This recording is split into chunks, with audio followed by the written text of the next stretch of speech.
మంత్రి గారికి ఒక చిన్న విన్నపం సార్.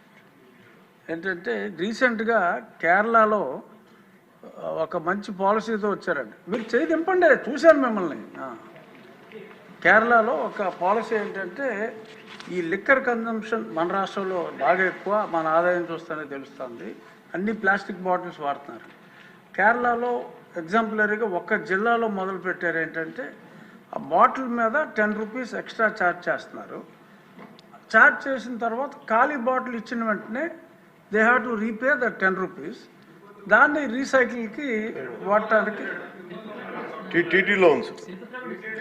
ఆయన అనేది ఈ బ్రాండీ బాటిల్స్ కూడా అప్లై చేయమని. బ్రాండీ బాటిల్స్కి ప్లాస్టిక్ కన్జంప్షన్ ఎక్కువగా ఉంది, ఎక్కడ పడితే అక్కడ పడేస్తున్నారు. కాబట్టి హ్యూజ్ కన్జంప్షను ఒక దగ్గర కలెక్ట్ అవుతుంది.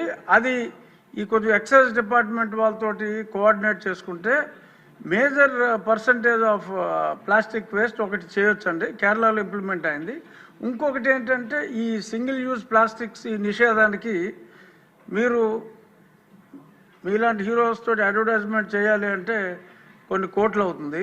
మీరు సంబంధిత శాఖ మంత్రిగా ప్లాస్టిక్ని నిషేధించండి అని మీరు జన సైనికులకి చెప్పారంటే ఎవడన్నా ప్లాస్టిక్ వేస్తే పట్టేసుకుంటారు వాళ్ళు.